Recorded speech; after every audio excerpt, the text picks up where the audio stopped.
Este es El Mundo del Derecho y el Derecho en el Mundo, un programa de análisis, comentarios y discusiones sobre temas de actualidad tratados desde una perspectiva jurídica. Y ahora con ustedes, el doctor Carlos Gabuardi. Bienvenidos a su programa El Mundo del Derecho y el Derecho en el Mundo. El día 28 de enero apareció publicado en el periódico El Norte de la ciudad de Monterrey que en el Congreso se pensaba despenalizar los delitos de injuria, difamación y calumnias. Esto es un paso muy importante, una reforma importante, no sé si será conveniente o no conveniente, pero es una reforma significativa en una época en la que, por una parte, estos delitos vienen prácticamente desde toda la historia de la humanidad y por otra parte, en un momento en que las injurias, la calumnia y la difamación toman una nueva visión, una nueva conformación a partir de la realidad que se vive en este siglo XXI. Y para conversar sobre este tema, me pareció muy interesante invitar a una persona que nos puede hablar sobre el rol del derecho en frente a los medios de comunicación. Los medios de comunicación que ya no son los medios tradicionales de comunicación, porque hoy en día quizá las redes sociales tengan mucho más importancia que los medios tradicionales escritos. Quizá no por su profundidad, sino por la influencia que tienen en la vida social y en la dinámica social. Así es que para conversar sobre este tema, como he dicho, he invitado al doctor Pedro Enrique Ribeiro. Pedro, que es un académico de tiempo completo en la Universidad de Monterrey, obtuvo dos licenciaturas para comenzar su vida académica. Una licenciatura en Ciencias Sociales que obtuvo por la Universidad de Sao Paulo, la Universidad del Estado de Sao Paulo, y una licenciatura en Derecho por la Facultad de Derecho de la Pontificia Universidad Católica de Sao Paulo, también en Brasil. Me parece que es muy importante destacar en este momento que Pedro forma parte de una tradición de profesores exitosos en el mundo académico, ya que ambos de sus padres son justamente profesores de tiempo completo allá en el Brasil. Inquieto intelectualmente como es, después de haber estudiado dos licenciaturas, Pedro decidió estudiar una maestría en Derecho Público y Teoría del Estado, la cual obtuvo con el reconocimiento summa cum laude en la Facultad de Derecho de la Universidad de Sao Paulo. Bueno, no debo omitir que en su tesis de licenciatura se le concedió con el grado de honor y que además obtuvo el premio de mejor trabajo cuando lo presentó. A partir de su maestría continúa estudiando, eh, profundizando en este tema de la teoría del derecho, particularmente enfocada a la teoría del Estado y al rol del derecho en la vida social. Así es que finalmente obtiene su grado de doctor en Derecho con el reconocimiento summa cum laude en la Universidad Goethe que se encuentra en Frankfurt, Alemania. La tesis con la que se doctoró se titula Teoría del Derecho, Derecho Público y Derecho de los Medios de Comunicación, y fue su tutor doctoral el doctor Thomas Festing, que es su profesor de justamente de la Escuela de Derecho de la Universidad de Frankfurt. Entre otras cosas, debo decir que Pedro es un políglota consumado, habla perfectamente el español, el inglés, el portugués y el alemán, pero por sus gestos se demuestra que además entre sus cualidades está la modestia. Así es que me parece que es muy importante, es muy enriquecedor para la Universidad de Monterrey y para la comunidad jurídica de Monterrey tener una persona de tu estatura. Y el tema sobre el que vamos a conversar en esta ocasión me parece de suma importancia y de gran actualidad, porque por un lado resalta cómo han cambiado los medios de comunicación y el rol que juegan en la sociedad, pero particularmente es interesante su incidencia en el mundo jurídico. Así es que con esta introducción, Pedro, no me queda más que agradecerte que hayas aceptado la invitación y cuéntame, ¿cuál es la relación entre los medios de comunicación, el escándalo y el derecho? Porque parece que el escándalo está a la orden del día y casi convierte a las redes sociales en tabloides de chismes, pero eso es lo que mueve al mundo. Excelente pregunta. Y el mundo del derecho quizás también, ¿no? Un tema que nos toca acá. Un gran gusto, un honor, una alegría estar acá, estimado doctor Carlos Noboa, seguir un poco de nuestras charlas que en otros contextos siguen siempre muy instigantes. Siempre que coincidimos es una alegría y una gran... Salgo siempre con mucho ánimo de seguir investigando y pensando temas del mundo jurídico y todo más. Y sí, de hecho, ese es un tema que me interesa muchísimo. Y yo pienso que el escándalo es una buena entrada. Vamos a ver por qué, para pensar precisamente esa relación entre derecho, lo que llamamos de esfera pública o público, y los medios, ¿no? Esa relación de tres partes, o sea, cómo el derecho se relaciona con el público, ¿no? Y acá existe también las partes como que vamos a ver, por ejemplo, en derecho penal, difamación, calumnia, injuria, pero también algo que es importante en la teoría de los medios, como usted bien mencionó en la cátedra de teoría pública y teoría de los medios con profesor Thomas Festing, ¿no? Es esa pregunta. Primero, la pregunta general, ¿cómo los medios cambian el derecho y el mundo del derecho, la cultura del derecho, el pensamiento sobre el derecho, nuestros tipos de derechos, los tipos de estados? Es una pregunta teórica, de teoría del derecho, que es, dependiendo de los medios de comunicación, el derecho va a tener características distintas. Pensemos muy abierto, por ejemplo, son 4 libros de profesor Festing que intentan agarrar esa tradición de pensar los medios como media, ¿no? Un libro sería Derecho al habla, ¿no? El hablar, comunicación oral. Durante mucho tiempo, ibi societas, donde hay derecho, hay sociedad, el derecho era hablado, las reglas neumónicas, la idea mítica del derecho muy cercano a mitos en esa cuestión del derecho hablado, reglas que hablamos contando historias y si quien puede el más, puede el menos, son típicas del mundo oral, ¿no? Cuando surge la escritura, que es un medio, ¿no? Va a surgir también un cambio muy grande. Se puede crear ciertos tipos de inscripción de la soberanía, se pueden crear estados, se pueden crear, por ejemplo, imperios, ¿no? Y se puede crear lo que tenemos de es algo que está escrito en piedra, por así decirlo, que es la estructura del derecho de un programa condicional, matar, luego, por ejemplo, 30 años de cárcel o algo así. Ese tipo de estructura surge también con la escrita que lo posibilita.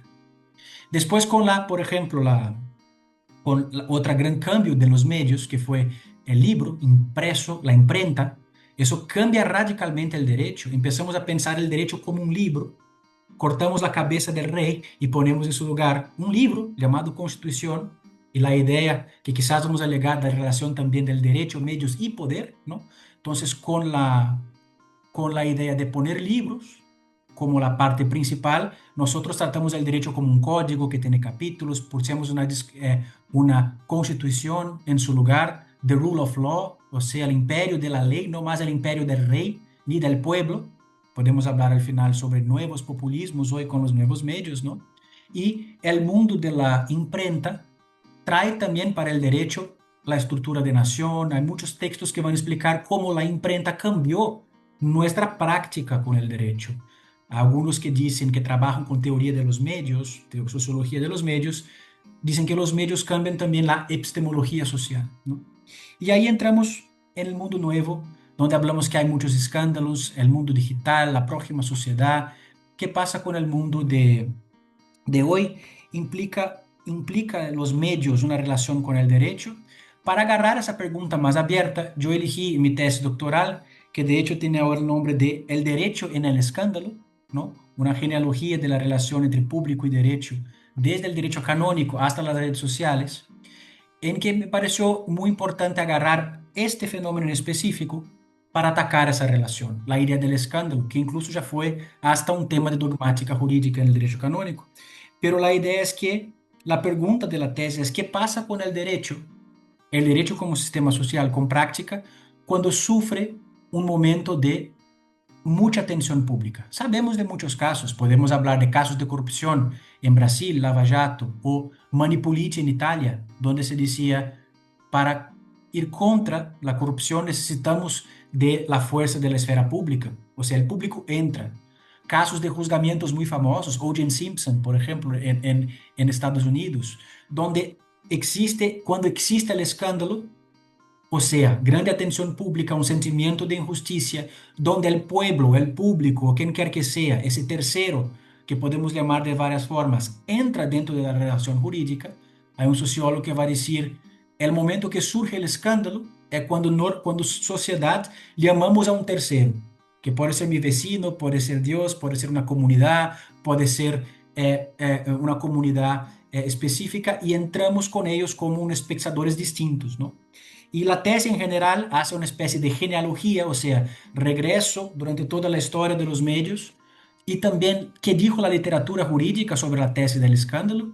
Hay posiciones que si es necesario podemos hablar, pero el argumento es que el escándalo, en ese sentido, no solamente como el derecho trata el escándalo, porque normalmente él trataba muchos casos de intentando reprimirlo, porque desde el derecho canónico la idea es el derecho tiene que trabajar con procesos, no con escándalos públicos, no con la praza pública, por lo menos el derecho moderno, ¿no? Entonces hay varias instituciones para se evitar el escándalo. Y acá podemos hablar también de injusticia, calumnia, etc. Algunas anteriores eran las religiosas. El confesionario en la religión católica surge también para propio evitando un escándalo, para evitarse el escándalo, ¿no? Es una forma de gestión del escándalo, porque sabemos que el escándalo es muy peligroso, puede ser muy peligroso. Algunos dicen que puede ser bueno también para el derecho, pero también tiene algunos Algunos llaman dicen que, ¿qué? Perdóname. que puede ser bueno para el derecho. Mm. Podemos hablar, ¿no? Pero la idea es: ¿qué pasa cuando hay una escandalización? El argumento del trabajo es que el escándalo no son ni buenos ni malos para el derecho. Los scratches, los movimientos sociales escandalizan el derecho todo el tiempo. No son necesariamente por una lógica procesal, ¿no? Tenemos acá casos también de que hay temas de feminicidio, ninguna mujer más, temas de derechos humanos que fueron siempre una escandalización que demuestra un sentimiento de injusticia, y por veces no viene como una cuestión procesal, es de afuera. Y la reacción eh, del pueblo, de los seres, del conjunto de seres humanos, la reacción emocional de indignidad y de injusticia, y que plantea un reclamo social. Este reclamo Exacto. social debe encauzarse a través del derecho, en una visión moderna. En una visión moderna. Entonces, al inicio de la tesis, de hecho, en el primer capítulo, yo voy a decir, ya tenemos mucha discusión sobre los escándalos de los derechos y el derecho, el mundo del derecho, la vida de los derechos, ¿no? Y una de ellas, que yo digo, ambas están correctas, pero son parciales.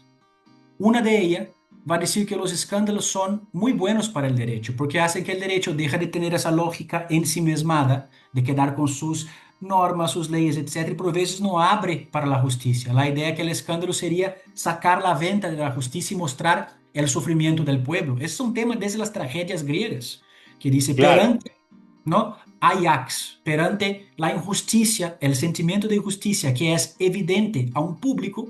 Estaban viendo que Aquiles, pienso que fue, estaba siendo enterrado sin sus armas y hacer un gran escándalo público porque violaron la idea de virtud. El derecho está forzado a adecuarse a la presión social, ¿no? Entonces, hay muchos autores, acá yo cito Andreas Fischer Lescano, Gunther Teubner, que son autores alemanes, pero también Marcelo Neves en Brasil, Niklas Luhmann en su momento, que decían que los escándalos, incluso de los medios, pueden ser algo para ser sensorium, sensores como antenas para mejorar el derecho, la voluntad del pueblo, la voluntad, los sentimientos de injusticia y puede generar que el derecho cambie, críe nuevas leyes, nuevas cuestiones, por ejemplo, empiece a cambiar sus propias reglas y lo abra, ¿no? Entonces el escándalo puede ser muy positivo para el derecho, ¿no? Porque estamos escandalizando donde entra un sentimiento de injusticia. El otro punto que decimos, claro, el pueblo debe tener la voz, ¿no? El problema es cómo se manifiesta el pueblo, porque el pueblo puede votar, en algunos casos, puede indignarse y aclamar. Carl Schmitt, que es una otra tradición, que es un teórico totalitario en gran parte, pero populista, va a decir lo siguiente: lo importante es saber cómo el derecho escucha al pueblo, y el pueblo lo puede deliberar. Era su lado contrario a los demócratas. Va a decir, un pueblo grita, puede exclamar, puede aclamar o indignarse. Indignar es una traducción histórica de la palabra escándalo en varias lenguas también. Yo me indigno, yo me escandalizo, como decía São Tomás de Aquino, me siento violado de una norma mía muy importante, se siente atacada, violada, etcétera. Eso es una parte del escándalo, ¿no? Un elemento del escándalo es una norma se siente ahí. Y ahí tengo sentimientos de injusticia. Otra parte de la literatura va a decir todo lo contrario. Los escándalos son un horror para el derecho, porque presionan al derecho a tomar actitudes consecuencialistas, a intentar crear legislación álibi. Hay un texto de un alemán, Kindermann, que va a decir, cuando hubo un gran escándalo sobre un problema que pasaron con los pescados, de pepinillos, perdón, de allá, los pepinos, la población quedó escandalizada porque tenía una bacteria. Ellos cambiaron la ley penal que penalizaba muy fuerte un otro tema y ahí se terminó los protestos. O sea, el derecho respondió, contestó a eso de forma simbólica. Linchamientos pueden ser un caso también. Si todos creemos que somos la justicia, podemos hacer directamente la justicia. La cultura de cancelación, muchos dicen acá, es ese tipo de una comunidad escandalizada que se siente en la posibilidad de aplicar la justicia directamente. Hablamos sobre... Para ilustrar Sí, esta cosa, si tú me lo permites, claro. eh, el escándalo que promueve cambios en la esfera política y finalmente en la esfera jurídica puede ser ilustrado un poco con lo que está ocurriendo particularmente en los Estados Unidos y en Minnesota, porque eventualmente los medios demuestran una realidad que contradice el discurso oficial y es tan fuerte esta, este sentimiento de escándalo, este sentimiento de vulneración de la intimidad y de los derechos fundamentales de la gente que implica y obliga a incluso a los más tercos a cambiar su posición. Me parece que esto es algo que tú estás enfatizando y que lo podemos ver ilustrado en lo que está ocurriendo en los Estados Unidos, pero ejemplos podríamos encontrar aún más cercanos en nuestra propia realidad. Y quizá en nuestra propia realidad es el no sentirnos indignados por cuestiones que deberían producir escándalo, perpetúa ciertos vicios. Caso concreto, la corrupción está tan generalizada y es tan vergonzosa en México que hoy día descaradamente ocurre a plena luz del día y la gente se ha desensibilizado, perdió su capacidad de reaccionar y en ambas situaciones parece que las implicaciones son distintas. Ayúdame a profundizar conceptualmente sobre el alcance de estas dos realidades que ilustran, me parece, lo que tú acabas de decir. Súper. Y muchas gracias, que es un tema muy importante porque la escandalización o el escándalo está anterior a esto. O sea, de ella puede surgir algo, como vimos que son buenas normas, nuevas cuestiones que se van a generar un cambio. Un ejemplo es muy típico de lo que hicieron la escandalización cuando se abrieron los campos de concentración. La sociedad mundial, muchos van a decir, se quedó escandalizada y perante el escándalo, o sea, frente a una evidencia en el sentido no procesal, pero una evidencia revelada cuando los cuerpos saltaron, Hannah Arendt o Hartbruch dijeron, perante el horror escandalizante de esto, ¿qué son leyes? ¿Qué son un derecho? Estaban diciendo, un derecho que manda eso no puede ser un derecho. O sea, el escándalo demuestra un problema y exige cambios.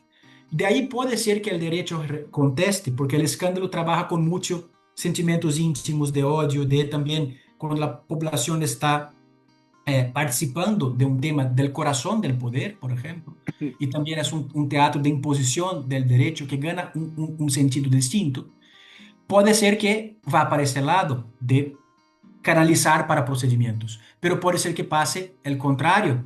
Por eso que muchos dicen que el escándalo es una bomba moralizante, donde cambia el debate. Y ese es el argumento de mi tesis, del libro, que es el escándalo saca la discusión de los procedimientos y lo pone en un tema de arena, de fuerza, de moral, de legitimación por aclamación o indignación.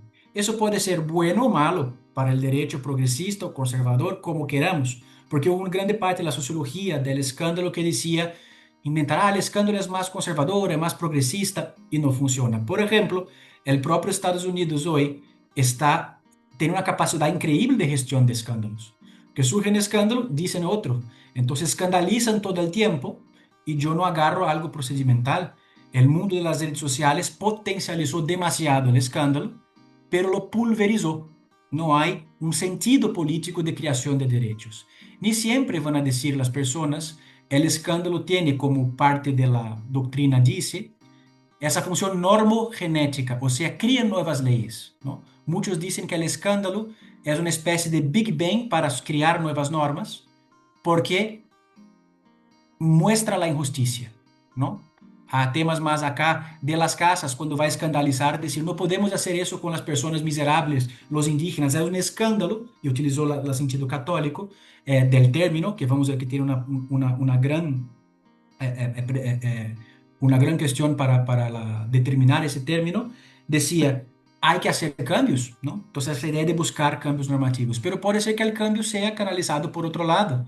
No es mi presidente, vamos ahí. Entonces, yo digo que el escándalo cambia esto para la plaza pública. Y eso ya fue hecho por el derecho.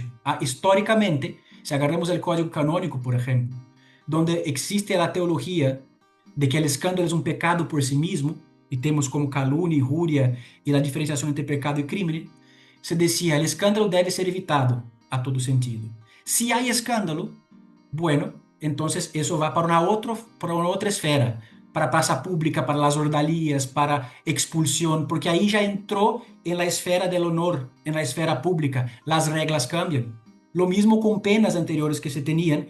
Si en la historia del derecho hay esa diferenciación entre crimen o delitos y pecados, entonces la idea era, y acá mi interés por medios está interesante porque decía, pecado íntimo, una pena íntima. Un pecado privado, una penitencia privada. Pero si hubo pecado público o si existió el escándalo, si personas sintieron, la verdad procesual deja de ser importante. Si se estalló el escándalo, lo importante es que hay otros tipos de penalidades. Entonces, ¿por qué digo eso? Por ejemplo, sigamos el ejemplo de Estados Unidos. Puede ser que eso sirva para regresar a tener el Estado de Derecho, reglas de derecho internacional, reglas de derecho específico, pero la escandalización está mucho más funcionando para el otro lado. El capítulo 13 de mi tesis empieza con la invasión del Capitolio, el 6 de enero, que pasó en Brasil el 8 de enero, un intento muy semejante, donde se La escandalizaron. diferencia es que en el Brasil Bolsonaro terminó en prisión Sí. y en los Estados Unidos terminó con un perdón. Sí, así es. Y la historia sigue, porque el llamado bolsonarismo sigue, ¿no? Entonces acá no es una cuestión política que estoy diciendo, pero un discurso muy contrario al Estado de Derecho. Porque se puede escandalizar también el propio Estado de Derecho, porque lo mismo, si la moral también es subjetiva, depende de ciertos grupos, y la idea es que se pierde la idea del Estado de Derecho. Yo estaba viendo una tesis que dijo cómo se justificó la dictadura en Brasil. En gran parte eran muchos que decían que es el Estado de Derecho perante un Estado de justicia, que es una democracia formal perante una democracia real, de aquilo que el pueblo ve, del sentimiento del pueblo. Volksgeist, los nazistas utilizaban como espíritu del pueblo. Entonces, puede ser altamente antiliberal o altamente anti-estados de derecho, que es algo que estamos viendo en varios aspectos, ¿no? Perante el espíritu del pueblo, que está escandalizado, leyes serían secundarias, ¿no? Entonces, ese momento 6 de enero es una relación, muchos dijeron bizarra, rara, pero me parece muy sintomática de nuestro tiempo. De un lado estaban personas contando votos. Contar votos es la típica cuestión de legitimación por el procedimiento. Algunos críticos da democracia, Carl Schmitt, por ejemplo, va a decir que el voto es matemático, aritmético, todo menos político. Yo no estoy de acuerdo, pero es interesante ese argumento, ¿no? El mundo mirando y el mundo de Sí, las leyes. Sí, independientemente de nuestra coincidencia o disonancia con el pensamiento de Carl Schmitt, hay que reconocer que era un gran pensador. exactamente. Incluso de los medios, ¿no? Porque él decía eso, que es la verdadera legitimidad del derecho es la voluntad del pueblo, ¿no? Y muchos decían, pero usted es autoritario. Decía, no, yo soy el verdadero demócrata, yo soy antiliberal, ¿no? El problema que él quería que era un pueblo excludente, el verdadero pueblo alemán que está en la calle, etcétera. Y es un tipo de discurso que vemos hoy de nuevo muchas veces, esa idea de que hay un pueblo verdaderamente político, ¿no? Y cuando estaban afuera del Capitolio, algunos contando los votos adentro, afuera, Rudolf Giuliani como que pega en el púlpito allá y dice, let's have trial by combat. Vamos tener un juzgamiento por batalla, o juzgamiento divino, un juzgamiento en plaza pública, para solucionar quién es el próximo presidente de Estados Sí, Unidos. parece un atavismo, ¿verdad? Parece un atavismo, pero está muy dentro de la lógica del escándalo. Y si vemos en la historia del derecho, varias cuestiones jurídicas fueron solucionadas así, cuando el tema es honor, duelos, ordalías, juzgamientos por combate, son todos ejemplos históricos reales. Y si pasó un tiempo, puede ser que no. Por eso que decimos que, del punto de vista de la teoría del derecho, como las nociones de derecho, siguen en esa idea como algo que está presionando cada vez más el derecho, ¿no? Entonces ahí vimos de un lado la idea de legitimación por el procedimiento, que es un término de un sociólogo y jurista, Niklas Luhmann, que decía que la modernidad, nuestra época, por así decirlo, sería caracterizada porque aceptamos decisiones políticas y jurídicas porque pasaron por un procedimiento, ¿no? Piensa usted, hay un texto de Bárbara Shapiro que es la cultura del hecho, a culture of fact, de los factos, de los hechos, que va a decir, los hechos jurídicos son procedimentales, hay que esperar el tribunal de puertas cerradas decidir cuál es la evidencia, ¿no? No es directa, la evidencia pasa por procedimientos. Los tribunales, que están mucho ahora en crisis en todo el mundo, hay que tener la gente con la toga que se separa, que cierren las puertas, ¿no? Ahora el Tribunal de Brasil, el STF, nuestra Corte Constitucional, tienen redes sociales. Los ministros están personalmente apareciendo. Es muy escandalizable ahora lo que está pasando en Brasil con escándalos de relaciones privadas con algunos de los miembros de allá, cómo funciona, etcétera. Entonces, gran parte de la idea del procedimiento es que hay que esperar el procedimiento, mientras el escándalo trabaja con algo directo. Surgió, yo lo digo, yo lo veo, no hay que esperar nada, está ahí la injusticia, ¿no? Y los medios cambian eso, el propio viejo Schmidt decía que, segundo él, la radio en su momento era el mejor instrumento para el Tercer Reino, para el Tercer Reich nazista que iba a ser, porque él decía, es la voz de un líder, la palabra en alemán es Führer, líder, ¿no? Para el oído de la masa del pueblo. No hay intermediarios, no hay escritos, no hay deliberación. Es el pueblo más popular que tenemos y el líder. Todo que está abajo tiene que hacerlo. Y la voz del Acomodarse a este discurso. a ese discurso, ¿no?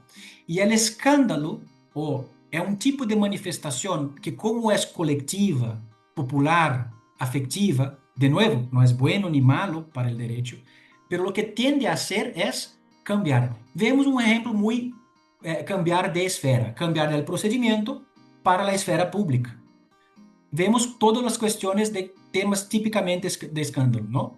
La cuestión, por ejemplo, si cuando hay una denuncia de una persona en institución que generó muchos abusos sexuales o algo así, ¿no? Entonces, que hizo algo, que tuvo que una conducta como esta. La primera cuestión que pasa normalmente es que esa persona es desligada de esa institución, porque la presión es tan grande, ¿sí? Que no se espera el procedimiento, ¿no? Es una presión social, ¿no? Entonces, la idea misma del escándalo implica un tipo de respuesta jurídica que tiene que ser para la plaza pública. Tiene que ser un otro tipo de validación. La idea de aclamación o negación, incluso el Facebook empezó con el dedo para arriba, el dedo para abajo, ¿no? Como una forma de validar actos jurídicos. Si hubiera aclamación popular, ganaba fuerza de derecho. Si hubiera una indignación, aclamatio adversa, y existen algunas traducciones que relacionan el escándalo como una indignación pública, o como decía el sociólogo Durkheim, cólera pública, una cólera pública, se sacaba la fuerza de derecho de algo. Y en derecho canónico, el tipo de penalidad, el tipo de fuero también cambiaba si hay o no hay escándalo. Entonces, un poco la idea del trabajo es esta. Si miramos a los escándalos, no tanto con esta manera de o es bueno o es malo, vemos que pueden explicar mucho de nuestra vida con el derecho. Y para hoy, yo pienso que la idea de la escandalización puede hablar mucho de que hablamos de nuevos populismos y de cómo nosotros comunicamos por las redes sociales. Bueno, Diga. parece que hay una relación directa, por lo que tú me estás diciendo, entre eh, tomar la justicia por las propias manos Ah, como reacción al escándalo y legitimar ese medio, es decir, considerarlo como un medio legítimo de expresión de la voluntad popular. Y por otra parte, la necesidad de encauzar esas reacciones a través del orden jurídico. Eh, Creo que la solución final no ha encontrado una respuesta clara ni aún en el derecho positivo, en el common law, concretamente en el common law angloamericano. Las medidas de, de toma directa de control de soluciones jurídicas no es extraño. mm, Tal es así, por ejemplo, el, la posibilidad de secuestrar bienes cuando se necesita, la posibilidad de sacar inquilinos de manera directa sin necesidad de orden ni autoridad judicial. Y podríamos ir a partir de estos dos ejemplos tan sencillos y tan propios de la vida privada hasta ejemplos mucho mayores y quizá causantes de mayor escándalo. Eh, el derecho a portar armas como un medio de que yo por mí mismo puedo defenderme y mm, lograr la justicia, o si tú quieres a nivel de Estado, eh, el golpe ocurrido en Venezuela, no quisiera, cuando uno habla, está calificando la naturaleza de estas acciones, pero eventualmente, digamos, la sustracción de Nicolás Maduro, hasta ese momento presidente de Venezuela, presidente por lo menos en funciones de Venezuela, y llevarlo a un tribunal de los Estados Unidos. Parece Sí. eh, una medida que responde al escándalo público y que causa otro escándalo público. O también en México, concretamente, las decisiones a través de encuestas o de manifestaciones populares. Durante el gobierno de López Obrador se suspendieron proyectos muy importantes, proyectos públicos muy importantes, porque en una reunión el los asistentes a esa reunión que reclamaban representar al pueblo, por aclamación decidieron que ese no era el proyecto y a través de los partidos políticos se dice, concretamente a través del partido Morena, se dice que la mejor manera de elegir a un candidato es a través de la encuesta. ¿Está relacionado todo esto o son temas desrelacionados? Súper relacionados, y excelente pregunta y comentario. Y primero solo un detalle, empezando por el segundo, el tema de aclamación. Hay muchos que dicen que sería bueno para la democracia y otros que dicen que no sería tan bueno. El debate típico es de Jünger Habermas en Alemania, en su texto Facticidad y Validez, contra Schmitt, que va a decir, no, tenemos que deliberar, discutir, no solamente votar, pero la aclamación sería apolítica, todo lo contrario de lo que decía Schmitt. Schmitt dice, no, el votar es algo matemático, aritmético, escrito, y en su antisemitismo hasta judío, dice en su momento, porque había la interpretación escrita. La verdaderamente alemán popular sería ahí. Pero más que eso, agarremos el ejemplo de Maduro, sin entrar en tanto en política, pero, o el ejemplo de Saddam Hussein, por ejemplo, en su momento, ¿no? Porque eso puede decir algo por medio de Immanuel Kant, que es muy interesante, sobre la idea de cómo el escándalo puede ser un buen concepto, porque hay muchos lados del concepto. Y existe una teología del escándalo que entró en la filosofía moral. Entonces, mire usted que Immanuel Kant, un filósofo que trabajaba con ética, escribió el libro La paz perpetua, de cómo podríamos buscar una paz entre las naciones. Él era un racionalista, trabajaba con temas racionales, el derecho como abierto, etc. Y en un momento él pone exactamente esa pregunta. Si vemos un otro país, en la comunidad de países, que está haciendo actos horribles, que serían anticonstitucionales, digamos ahora, graves violaciones de derechos humanos, ¿tendría un otro país diciendo de esa paz perpetua, derechos humanos como paz perpetua, el derecho de invadir el otro país? ¿No? Es una pregunta que seguimos hasta hoy, ¿no? La idea primera también de Maduro, pero hubo otras ideas, pero agarremos el caso de la guerra de Irak número 2, ¿no? Estados Unidos dice, están haciendo violaciones sistemáticas de derechos humanos, ¿sí? Y la ONU dijo, no, no tenemos, no, nosotros vamos por nosotros mismos y lo invadimos, ¿no? Kant dice un argumento muy interesante, pequeño, pero en la paz perpetua, pueden todos buscarlo, hay textos sobre eso también, que él va a decir, no sería adecuado por el escándalo datum.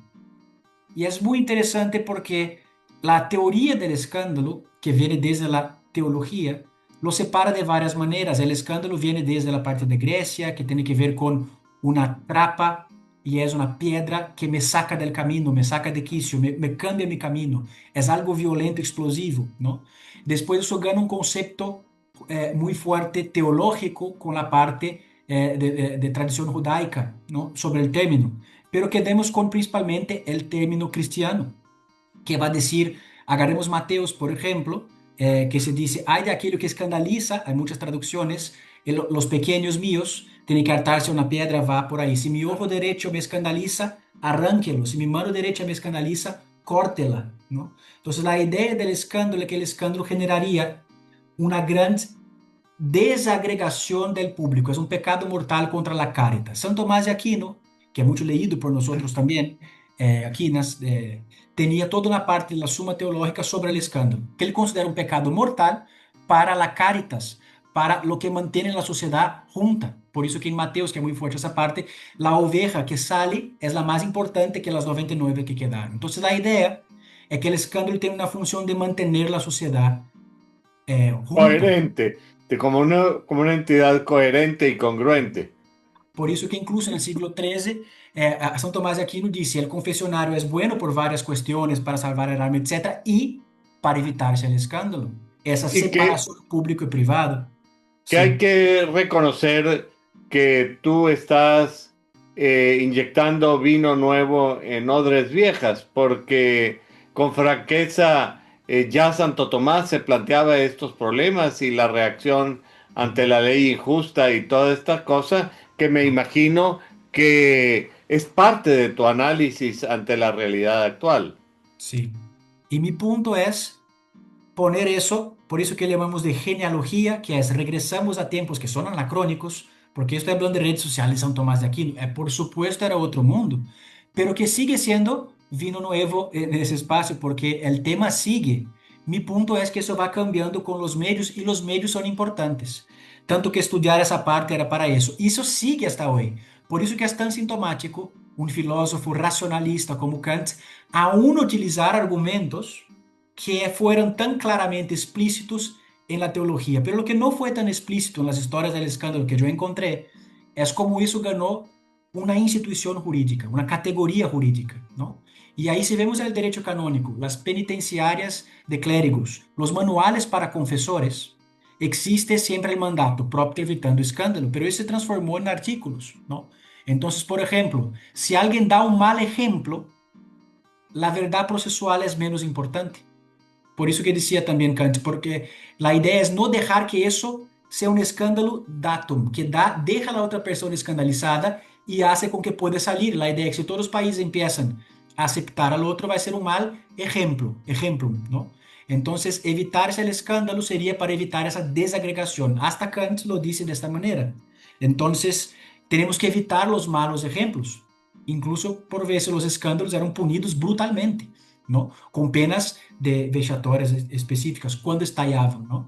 E o que é interessante é que o escândalo é tão importante evitarlo e demonstra este cambio que em direito canônico, por exemplo, há mais de 51 entradas do escândalo no Código de 17 e outros depois do Código de 80, porque demonstra várias questões jurídicas que dizem, por exemplo, para evitar-se o escândalo se hace dessa maneira, e se houve escândalo público, la respuesta debe ser también pública, ¿no?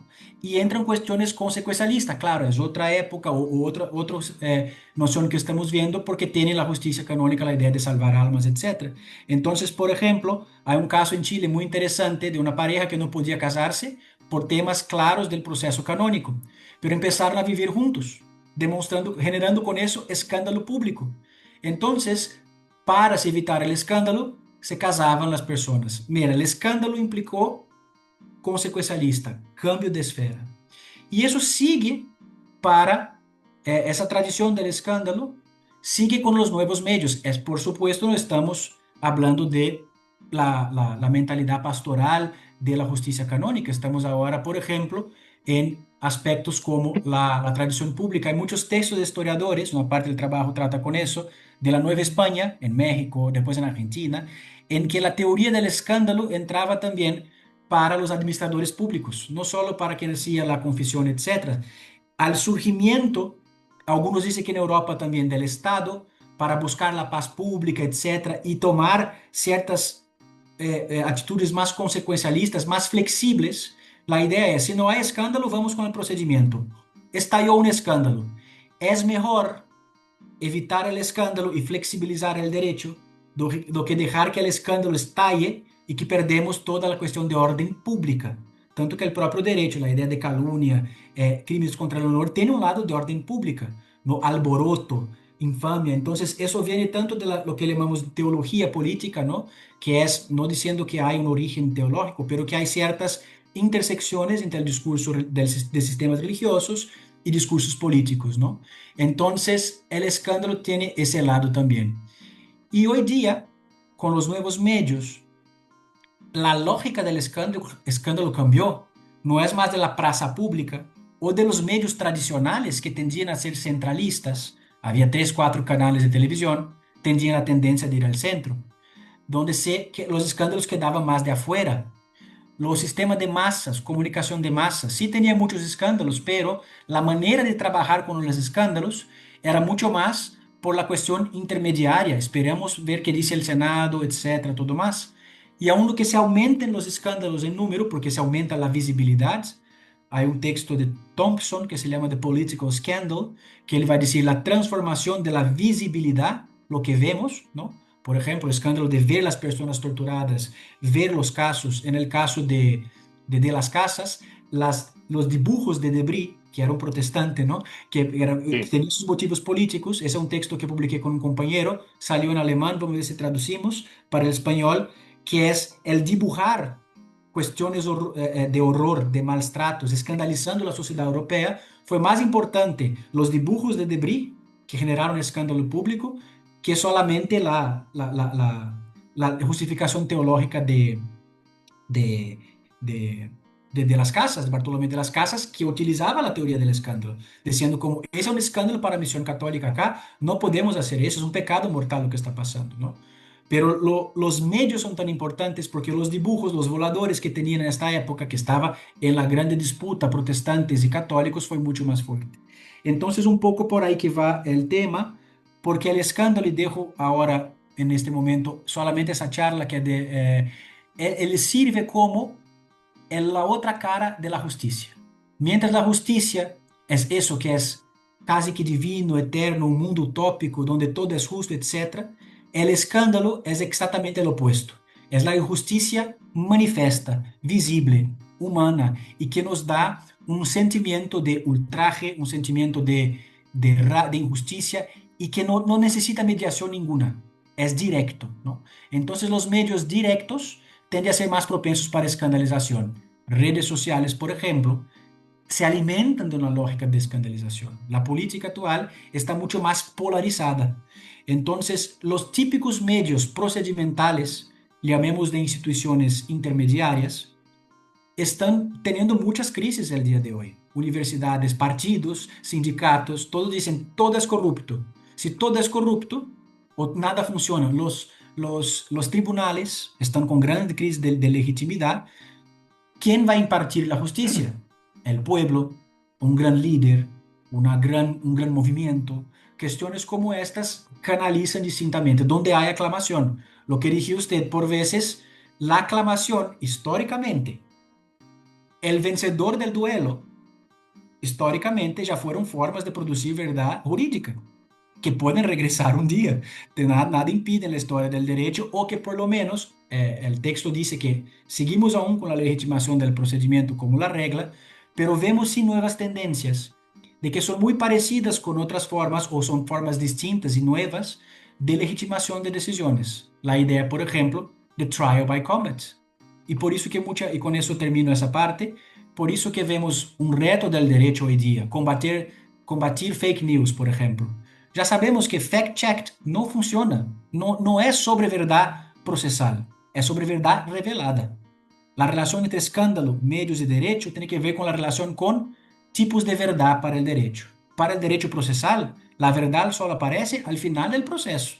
Entonces, aunque todos están escandalizados, vimos que tal persona mató, no podemos ni llamar a la persona de asesino, porque necesitamos del tiempo del proceso.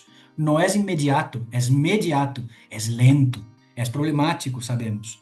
La lógica del escándalo es no, vemos la injusticia, la reacción es inmediata, es colectiva y no especializada.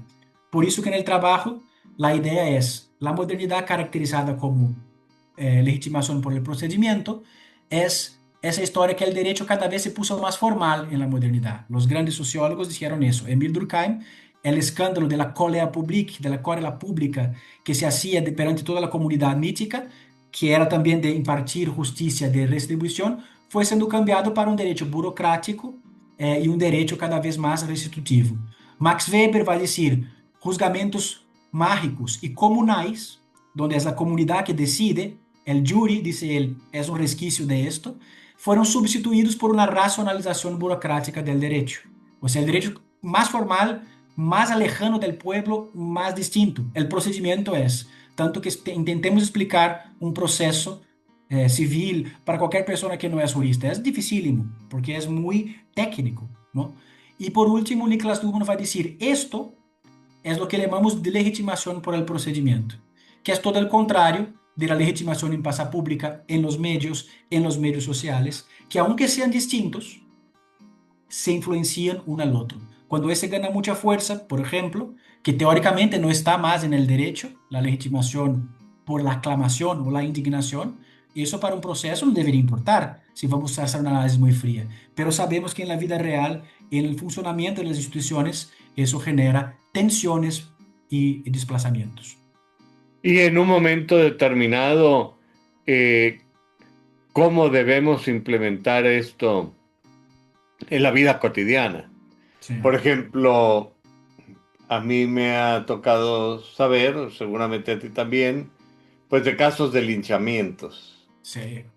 Y el linchamiento se debe proponer como una solución generalizada por su legitimación popular, o realmente eh, quienes cometen y dirigen un acto de linchamiento están convirtiéndose en criminales y no deberían. Por ejemplo, el caso concreto ha sucedido con gran frecuencia en México, que a los ladrones los atrapa la comunidad y les aplica normas que pueden ser desde cortarles los brazos Ah, hasta obligarlos a actos de vergüenza pública.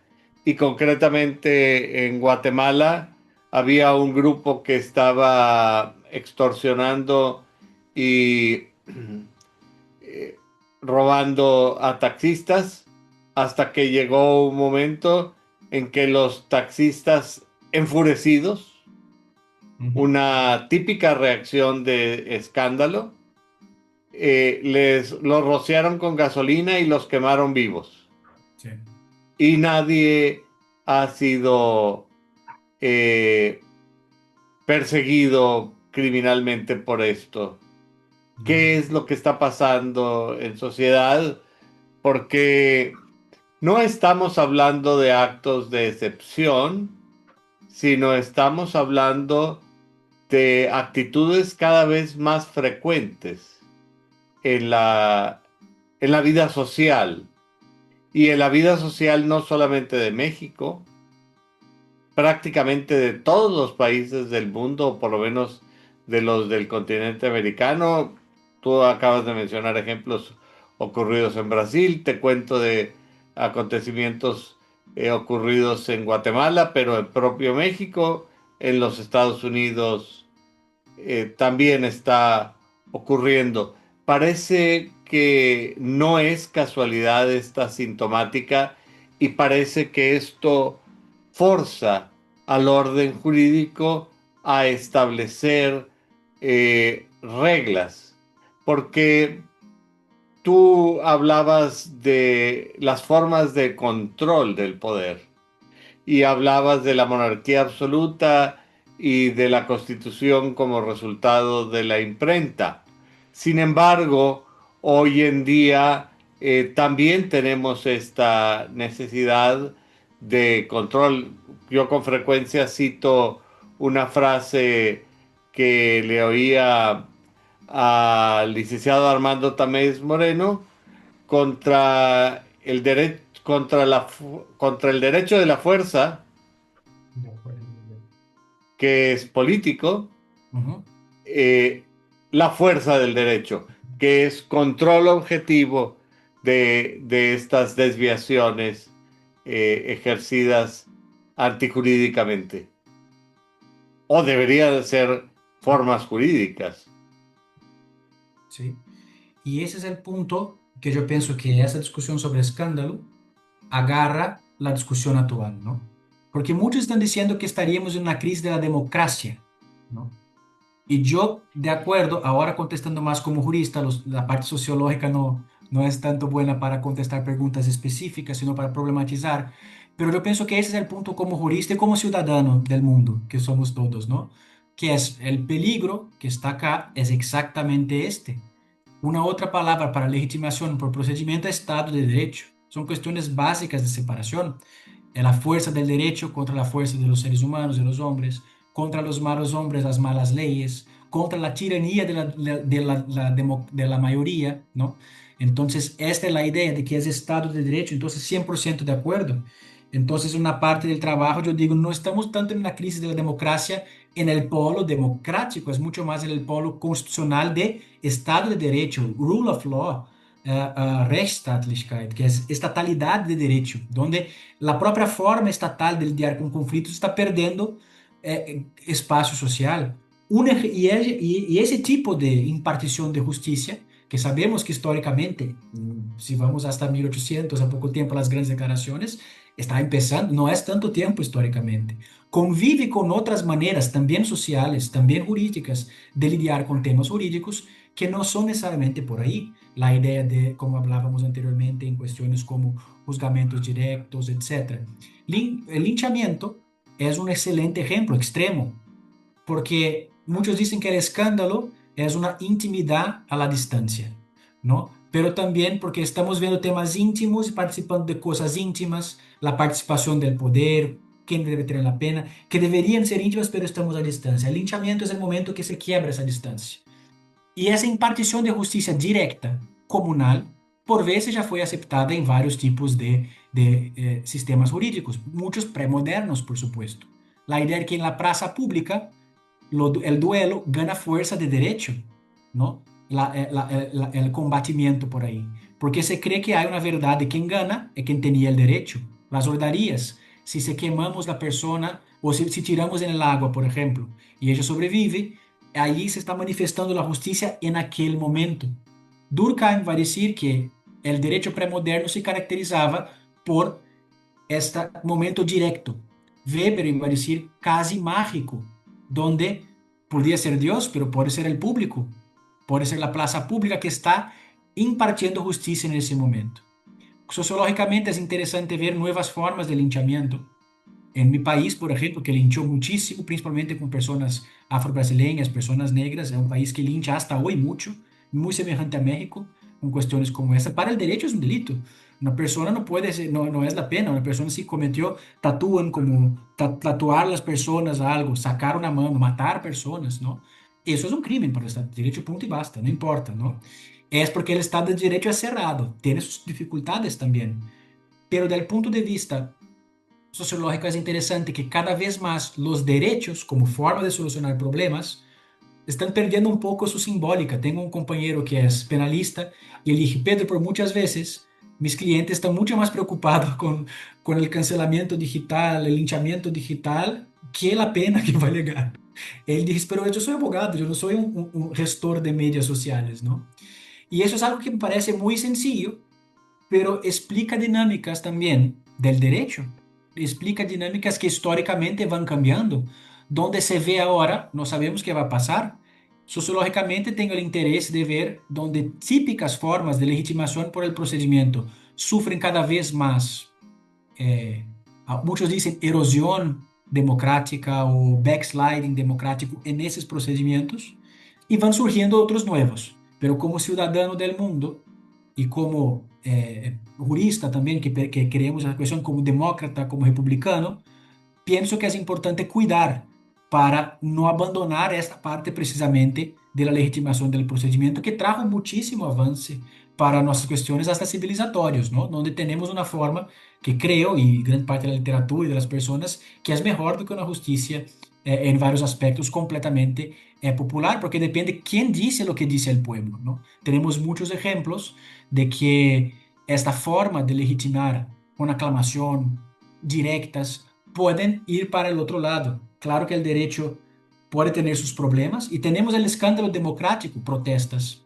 greves, Huelgas. huelgas, huelgas, gracias. Bueno, el portugués siempre. Entonces, huelgas, la forma de escandalizar el derecho está ahí, pero debemos cuidar del camino democrático como Estado de Derecho, como legitimación por el procedimiento, porque el Estado de Derecho es el debido proceso legal, ¿no? Sabemos que hay problemas, pero podemos buscar esta creencia moderna, constitucionalista, democrática, en ese sentido moderno de democracia, que debemos seguir un proceso.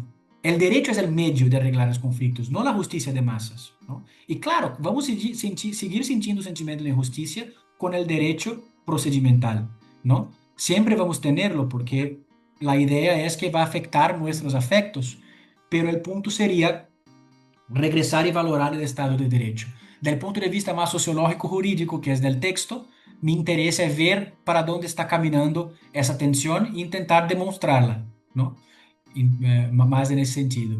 Y el presentismo sociológico es, aunque yo voy para otras partes anacrónicamente, es después centrar en el mundo de hoy. En el mundo de hoy, el escándalo, y espero que salga luego el libro, ya tenemos algunas publicaciones sobre el término sobre el tema en inglés, que pueden buscar también, pero es la idea de que mucho de este concepto nos puede ayudar a comprender nuestra cuestión de hoy.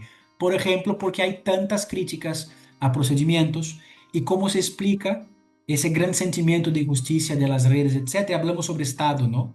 Las formas de Estado van cambiando también con las formas de medios, cultura, etcétera. El Estado de masas ya no funciona más.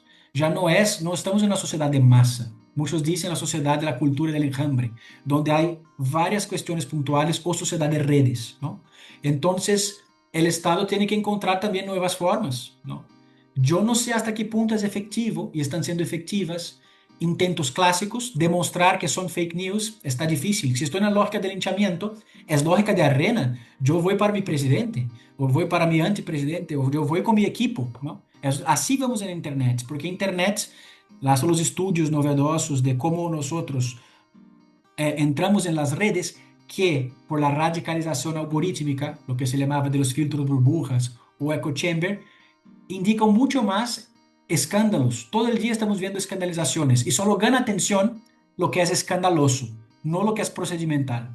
En una parte de la tesis yo digo que salimos de los temas jurídicos generalizables constitucionales de procesos y estamos entrando en los trending topics como discusión pública, ¿no? Y la discusión pública también va a modelar, contornar las formas de poder que vamos a tener, los políticos que van a entrar, los tipos de propuestas que van a estar, que son mucho más simbólicas, que tienen que ganar espacio en la red, do que por una pauta de partidos. Partidos típicos de masa ya casi no existen más en el mundo, ¿no? Son más regresos de personalismos, ¿no? Decíamos que no existía más la idea, era la idea del partido que iba a guiar, pero hoy día vemos personas mucho más grandes que su partido. Bolsonaro era mucho más grande que el Partido Liberal, se llama, que Trump estaba mucho más grande que los republicanos, y eso en muchas otras partes, Bukele, otras figuras, en que la idea del partido está muy débil, ¿no? Entonces, partidos débiles es un problema. También tribunales débiles puede ser un problema. Siempre vamos a criticar a esas instituciones. Es bueno que se critique, de nuevo, dentro de la línea de proponer propuestas. Cuando el odio sale de ese sentido, y el odio es una otra forma también como cólera, y la cólera pública es otra palabra de las varias dimensiones del escándalo, que hay una parte del trabajo que decimos más de 20 dimensiones distintas. Es un término muy amplio, ¿no? Pero muy rico para comprender porque está exactamente esa relación entre derecho, esfera pública y medios, pero que trabaja con cómo el derecho se reproduce como verdad, como cultura, etcétera. Sí, esto es muy interesante porque realmente la esfera en que nosotros vivimos es multidimensional, y este ejercicio que tú has hecho en más de una manera es un ejercicio de ayornamiento de los conceptos fundamentales desarrollados por los grandes filósofos. Hay que poner un ancla en algún lado, tú pones el ancla en Santo Tomás de Aquino y vas trayendo estos conceptos y los confrontas con la realidad actual, ayornándolos. Pero esto parece ser una constante en nuestro tiempo. Nuestro tiempo está caracterizado por cambios dinámicos que alteran la realidad constantemente. Y esto me parece que obliga a repensar incluso algunos conceptos fundamentales del derecho y del orden jurídico, incluso cuestionando su valía, como tú lo estás demostrando con esta cuestión del escándalo, la legitimación popular y toda esta cosa. Yo quisiera preguntarte, ¿cuáles son los principales retos que sufre la teoría fundamental del derecho, los conceptos jurídicos fundamentales? Y en esta medida, me imagino que al irse revisando estos conceptos jurídicos fundamentales, habrá la necesidad de repensar y replantear una nueva concepción entera del orden jurídico. Y a mí me gustaría contar con tu opinión de cómo sería esta nueva concepción del orden jurídico, del valor del derecho y si vale la pena el derecho o habría que abandonarlo por otras alternativas quizá mejores. Esa es una muy buena pregunta y yo pienso que acá podemos ver a partir de esa cuestión principalmente por la teoría del Estado, ¿no? De hecho, salió ahora un artículo mío en Chile que es cómo se está contestando distintas formas de Estado para distintas formas de medios, ¿no? Entonces, el Estado liberal, la esfera pública liberal, derechos principalmente subjetivos, ¿no? Eso hasta 1920 ponemos, ¿no? Después de 1945 empieza la sociedad de masas, ¿no? Entonces, lo que importa, lo que da ancla, lo que hay, y es de los medios de comunicación no son más solo la imprenta, sino la radio, la tele, los medios electrónicos de masa, ¿no? Y empezamos a tener derechos colectivos, derechos laborales, derechos que van para donde estoy, y el Estado termina siendo un estado de bienestar social, un estado que caracteriza de esta forma. Hasta la cultura se cambió, vemos hasta los 80, hasta 2000, teníamos una profesión y la profesión era la vida, teníamos un sindicato, vivíamos 20 años en la empresa, no, 50, 60 años en la misma empresa. La persona era, como decíamos, un organizational man, el hombre de la organización, surge el ámbito doméstico, pero todo se va estructurando de esa forma, ¿no? Y ahora muchos de Thomas Festing y otros trabajan con la idea de teoría del Estado, cómo es el Estado en la sociedad de redes. Nadie quiere quedar en una empresa más que 2 minutos, más que poco tiempo. Las identidades están cambiantes. Muchos van a decir que el Estado está cambiando cada vez más. La idea de la lógica del mundo de los libros, que las leyes son códigos, está entrando en jaque. Brasil está haciendo un intento de reforma del Código Civil, que es de 2002, el otro era de 1916. No, yo aprendí el código nuevo cuando lo estudié, no había tanta necesidad de hacer un cambio. Pero como tiene esa cuestión de lógica de redes, hay que cambiar, etcétera, la lógica de una ley que tenga un sentido, que funciona como un libro, que tiene un título, no está funcionando. Con mis estudiantes de primer año, por veces no es difícil decir que la Constitución empieza y termina. Ellos piensan que es algo de red. No estoy culpando a los estudiantes, pero digo, la forma como pensamos también va cambiando. Y ahí donde están los retos. Los retos están primero en la teoría del Estado, cómo lidiar con la nueva, es un concepto relativamente nuevo, que se dice democracia de enjambre.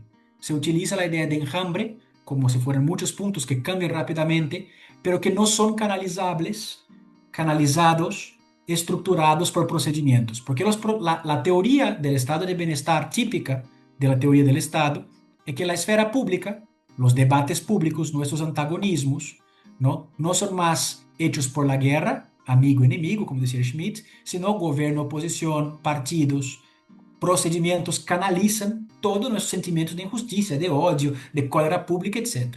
¿No? Y las instituciones públicas lo hacían. Y la esfera pública tenía una tendencia centralista y del medio. Hay un texto muy interesante del presidente de la Suprema Corte, de la Corte Constitucional de Alemania, Andreas Voskuhle, que va a llamar la Constitución del Medio. Él decía, en la sociedad de masas, todo era el medio en sentido de centro político y de intermediación de conflictos. Teníamos representantes de la iglesia, de los grandes partidos, de los empresarios, todos estaban canalizados por sus grupos, pluralismo de grupos, muchos grupos representados, ¿no? Y teníamos, hablando de derechos colectivos. Y en ese sentido, la democracia tenía muchos canales, 3, 4, 5 canales de televisión, 4, 5, 6 de radio máximo, y los discursos en esos aspectos eran mucho más centralistas, porque tenían que ser amplios. Los discursos radicales, escandalosos, quedaban en la periferia de la discusión. Hay una cientista de la comunicación, se llama Elizabeth Noel Neumann, que tiene un ejemplo maravilloso que era las espirales del silencio, que ella decía, las posiciones extremadas, antisistémicas, en este modelo de estado de bienestar social y de los medios de comunicación en masa, tienden a ser silenciadas. Hace como si fuera una cierta tendencia al centro, al medio y a la mediación de esto por medio de sentar en la mesa de negociación, poner el sindicato, la religión específica, las entidades de sociedad civil a discutir y encontrar un procedimiento generalista, con acuerdos, con sus cuestiones. Estaría como si fuera también por esta constelación de medios o este entorno de medios, eso sería mucho más favorable para la espiral del silencio. Hoy día con las redes sociales pasa algo distinto. Hablamos de radicalización algorítmica, cuando ¿qué es lo que más vende en la economía de atención? Un termo de Frank, que es un autor que escribe sobre eso. Hasta el periódico, que es el clásico de la imprenta, cuando es digital, cambia de algoritmo. Cuando yo abro mis periódicos de Brasil, de Alemania y de México, que yo veo es distinto do que mi esposa, por ejemplo, puede ver o que otra persona lo abre, porque está mediado por algoritmos. Y tanto ganamos más en la economía de atención, cuanto más hay clics y hay interacción. ¿Cuál es la mejor manera de hacer que las personas interactúen? Odio, escándalo, porque el escándalo tiene esa cuestión de intensidad. Por eso que ese tipo de comunicación, que es rápido, inmediato, las profesiones están perdiendo espacios. Hoy día no es necesario más profesor, los youtubers van a enseñar. No estoy haciendo una crítica moral, solo socialmente explicando. Los abogados ya no son más necesarios, el TikToker ya entra directamente con las personas. Ted Cruz lo dijo en Estados Unidos, lo bueno de la política cambió, la política sistema ya acabó, I go direct to the people. Muy semejante con que fue el inicio de la radio, antes de empezarem a surgir editoriales, etcétera, y todo más. Antes que aprendemos a lidiar con los nuevos medios también, la cuestión de ir directo a las personas y poner que el enjambre va así, es algo que está pasando hoy día. Entonces yo diría que uno, cómo lidiar con los efectos destructivos de la democracia de enjambre, de la alta polarización, personalización y la erosión de la procesualidad del derecho. El derecho como forma de interacción social, de tu pregunta anterior, aún yo creo claramente que es la mejor forma. Es mucho mejor que nos interaccionamos por derecho do que por etnia, raza o cuestiones de discriminación o quién es el más fuerte, ¿no? Eso, o quién es el que es verdadero persona justa. Para mí yo no quiero alguien que sea justo, bueno o malo. Yo quiero buenas leyes y buena administración de la justicia, que sea impersonal. El personalismo está regresando en la modernidad, ¿no? Esa idea que pensábamos que había acabado cuando matamos al rey, por así decirlo, ¿no? El cuerpo del rey se fue excarnado por los libros y se entró en las páginas sin rostro, ¿no? Es la idea de la excarnación de la soberanía de una autora, Lara Asman, que va a decir. Pero ahora en el mundo de las redes, de los enjambres, necesitamos de anclas. El youtuber, el profesor personalista, alguien que sea personalista, formas carismáticas vuelven a surgir, lo que es muy interesante del punto de vista de cómo funciona la sociedad. Y grandes escándalos llaman la atención y organizan los enjambres. Trending topics es la mejor manera de decirlo. La gente está hablando de eso, después de eso. Entonces los cambios son episódicos, puntuales, con mucha emoción, mucha intensidad, pero sin una cuestión rápida. Esos serían los primeros desafíos. Cómo el Estado lida con eso. Y como juristas es revisar la enseñanza del derecho. Yo pienso que tenemos retos nuevos. Yo pienso que debemos trabajar con teoría, no solamente con lectura, no solamente con lectura de libros. Hay que trabajar cómo comprender la lógica sistemática del derecho. Si yo necesito leer el código, conocer, yo voy para ChatGPT y tengo directamente el acceso a la respuesta. De nuevo, antes valorizábamos la cuestión específica de quién hace, el jurista tenía una posición también con sus problemas, ¿no? Simbólicas, etcétera, de diferenciación social. Pero hoy día, si cualquier uno puede tener la respuesta con ChatGPT directamente, no valorizamos más el proceso, hasta como elemento cultural. Si tenemos el organizational man como principal forma de cultura de la sociedad de masa, hoy es el Homo Digitalis, como se dice en el libro, que va a salir, si posible, de Festing ahora en español, que es el hombre que se vive en el mundo digital. Lo que más importa en nuestra vida no es tanto el procedimiento, sino el impacto. Y la idea de enjambre tiene que ver con esto. Segundo punto es cómo traer esto para la enseñanza y la alteridad del derecho, ¿no? Y por fin, pienso que la última cuestión va a ser cómo eso puede generar las cuestiones de la práctica jurídica también, ¿no? Para nosotros. Entonces, cómo las principales cuestiones como Estado de Derecho deben ser repensados, reenseñados, retraducidos para debates actuales donde lo que se discute es justicia, moral, es tener buen impacto en las redes. En Brasil decimos lacrar, es como impresionar, es como arrasar en las redes. Ah, mira qué persona increíble. Ponemos el anteojos de oscuros para decir, mira qué persona cool que acabó con todos en las redes. Es una lógica más de impacto, muy semejante a esa lógica que yo trabajaba con esa idea de escándalo, con la legitimación por aclamación, donde no orientamos por aclamación o escándalos, o sea, aclamación o indignación, y no nos orientamos por derechos. Y acá, como viejo profesor de teoría del derecho, por eso es tan importante la teoría del derecho y la sociología, porque hacemos esta relación. Y una de las principales cuestiones, que es mi área principal de sociología del derecho, que va a decir que el derecho es también una forma de orientación de conductas, pero orientación en el sentido hasta cognitivo, ¿no? Entonces vamos organizándonos también a partir de derechos. Y ella tiene sus dificultades de amplificación. Pobreza, desigualdad social, poderes paralelos, minan o pueden destruir esa cuestión. Yo voy por autoridad personal, porque tengo miedo, voy por la violencia. Violencia es muy fuerte para orientar una persona, ¿no? Yo tengo un perro o tenemos a alguna otra persona y con violencia yo oriento el comportamiento de la persona, claramente. Prefiero el derecho y pienso que como sociedades vamos a ganar mucho, ¿no? Pero ese tipo de análisis muy básicas, las llamadas disciplinas básicas, fundamentales o zetéticas, que estamos siendo tan, en todo el mundo están disminuyendo mucho, pueden ser muy importantes en un momento como este. Las mejores discusiones sobre regulación de nuevos medios tienen muchos profesores también involucrados ahí porque traen elementos de teoría del derecho para los debates de cómo hacer regulación de deepfakes, inteligencia artificial y otros temas tan importantes para cómo comunicamos hoy, porque ya no es más la forma que era antes de los principales de la cuestión de los medios de masa. Ya no tenemos medios de masa, tenemos redes sociales y es un otro mundo con otras reglas.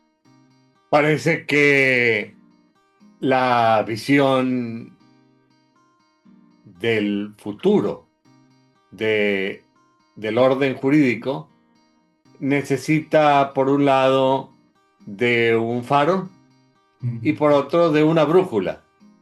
Y ese faro y esa brújula parece estar en la capacidad de formular las preguntas correctas, que son las que nos deben llevar por el sendero correcto. Y la reformulación de las preguntas va avanzando en la medida en que avanza también el orden social y va evolucionando la realidad. Lo cierto es que al estar conversando hemos tratado sobre muchísimos temas, temas todos muy importantes que en mi opinión ameritarían quizá un tratamiento por separado y con mayor profundidad. Pero al vernos en la necesidad de concluir nuestro programa del día de hoy, por un lado quiero invitarte para que nuevamente te puedas reunir conmigo en estos micrófonos a seguir conversando sobre estos temas que me parecen tan relevantes para la sociedad actual y para nosotros como individuos que estamos tratando de redefinir nuestro propio rol y el rol de nuestra disciplina en los tiempos corrientes. Pero no me gustaría concluir este programa sin invitarte para que tú pudieras dirigir un mensaje claro, contundente, significativo para el público que semana a semana nos hace el favor de acompañarnos en este programa. Muchas gracias. Ah, en esta importante y retadora tarea, yo pienso que un poco lo que estaba hablando en la parte pasada puede ser algo bueno y me gustó mucho la idea de un farol y una brújula, que es lo que debemos buscar en nuevos medios, ¿no? Y de mi área de sociología del derecho decimos que todo cambio genera mucha ansiedad, anomía, es un concepto de Durkheim, donde las reglas no están claras, perdimos un poco la orientación en momentos como este, donde hay mucha inseguridad, una percepción social de que todo está cambiando, nuevos medios, la orden mundial cambió y todo más, donde buscamos las brújulas, donde buscamos las anclas, ¿no?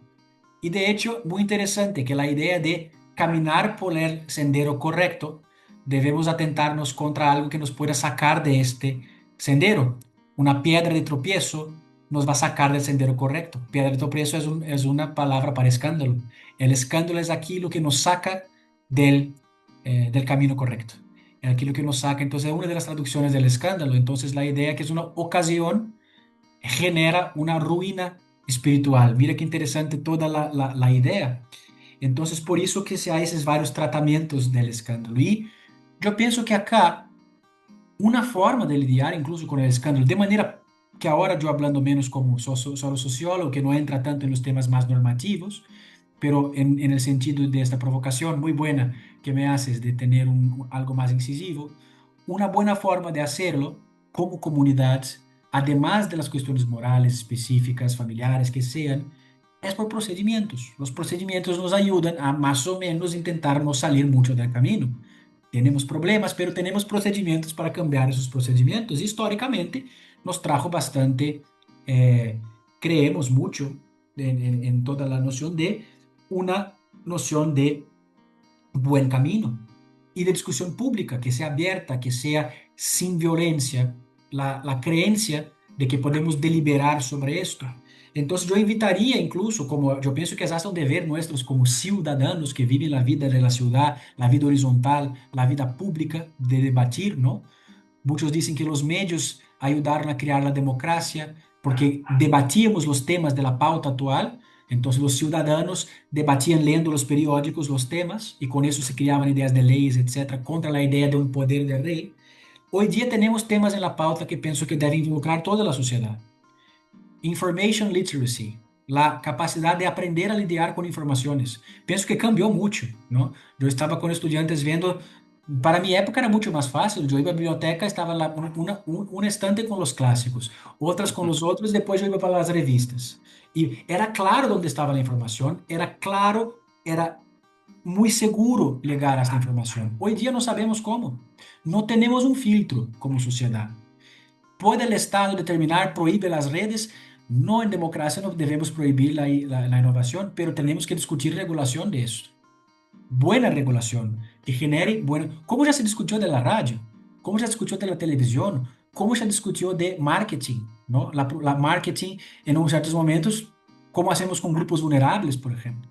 ¿No? Y eso solo vamos aprendiendo en el camino, para seguir la metáfora que muy bien lo introdujiste. Y una manera de evitar es, si quedamos todo el tiempo escandalizando, es necesario el bueno escándalo, por así decirlo, que es cuando hay algo que nos está llevando para el camino incorrecto, hay gritos del escándalo que dicen como, oye, no es por ahí, acá hay injusticia, acá hay problemas. Pero existe el escándalo no constructivo o destructivo, que son cuestiones como linchamientos, como cuestiones que nos va a generar respuestas muy destructivas que no contribuyen. Acá no tiene nada de un argumento político ni religioso, sino quizás jurídico y de republicano y liberal, para seguir las dos palabras, no como partidos políticos, pero como una propuesta. Liberal en el sentido que creemos que las resoluciones por medio del derecho tienden a llevar mejor camino, porque van por discusión pública y tienen que ser generales, tienen que ser generalizables. Eso está muy difícil el debate hoy, porque si no es para mi grupo, no es para el grupo de otro, no queremos, ¿no? La moral puede ser muy particularista, mi forma de vida, etcétera. Entonces, buscar en el derecho, en los procedimientos, esa salida puede ser una idea de brújula, ¿no? Y republicano en el sentido de intentar hacer un debate que busque de manera menos polarizada, no la destrucción del otro. Hay un tema muy interesante que se dice que no queremos la guerra, sea la simbólica, sea cultural, sea lo que sea. Contra la guerra, si la guerra es la continuación de la política por otros medios, algunos dicen que la política es la continuación de la guerra por otros medios, como dice Foucault contra Clausewitz. La idea es que el derecho es una forma de evitar la disociación. Por ejemplo, esa idea de amigo y enemigo, que es de la pelea, de la lucha, ¿no? De quién tiene la razón completa, de la moral, ¿no? Es sustituida por procedimientos como gobierno, oposición, acusado, acusador, que se internaliza los conflictos sociales por medio de esos procedimientos. Y podemos criticarlos de la izquierda, de la derecha, de la visión laica, de la visión religiosa, de toda manera que queremos. Pero la creencia, o la apuesta en la ciencia para conocer esos nuevos medios y en los espacios de deliberación pública serían importantes. La dificultad es que la política está en gran desconfianza, las instituciones tradicionales que hacían esos espacios de discusión están en mucha descreencia, en mucha desvalorización. Quizás es nuestro momento de reinventarlas, de ocupar la política de nuevo, de creación. Yo pienso que una buena manera de empezar es cómo cuidar de derechos humanos en esos espacios. Un caso muy interesante que está en Brasil y en el mundo, o todo el mundo está discutiendo, es, por ejemplo, cómo proteger derechos de niños, niñas y adolescentes en las redes sociales y en el mundo, ¿no? Eso no por un tema solamente moral, pero por un tema de cómo lo hacemos, quiénes son las responsabilidades cuando tenemos desinformación, por ejemplo, que genera tanto problema en un Estado de Derecho. Esas decisiones, que son decisiones difíciles, implican la participación de toda la sociedad. Tanto mejor será si esa participación sea pautada por buenos procedimientos, las buenas leyes y que le impere la fuerza de las leyes y no la ley de la fuerza, ¿no? Un poco la fuerza de los hombres, ¿no? Como decías antes. Entonces pienso que eso puede ser un llamado a la reflexión. Desde mi cancha, muy pequeñita, yo pienso que la teoría puede ayudar, las disciplinas básicas que tenemos pueden apoyar desde la cancha de las universidades, pero es algo que tenemos que discutir como sociedad, cómo regular estos nuevos medios o lo que algunos teóricos llaman de la próxima sociedad post-galaxia Gutenberg. O sea, el mundo de los libros está muriendo y está surgiendo un nuevo. No sabemos aún cómo está funcionando, ¿no? Entonces, y ahí mi pequeña contribución fue esta, utilizar la palabra escándalo para comprender esas complejidades y esperamos que la legitimación para el procedimiento siga dando buenos frutos por mucho tiempo, que aún es la regla, porque normalmente su opuesto no lo generó siempre buenas cuestiones, pero a ver lo que viene. Lo cierto es que todavía queda mucha tela para cortar. Así Sí. es que con estas palabras y la profundidad de sus pensamientos, no me queda más que agradecer al doctor Pedro Enrique Ribeiro por su participación en este programa y por su generosidad al tratar tan ampliamente estos conceptos. Y al público que semana a semana nos hace el favor de acompañarnos, les recordamos que su opinión es muy importante para nosotros y que nos gustaría tratar especialmente aquellos temas que resulten de su mayor interés. Y sin más por el momento me despido hasta la próxima semana. Muchas gracias, Pedro. Muchísimas gracias de mi parte. Un gusto.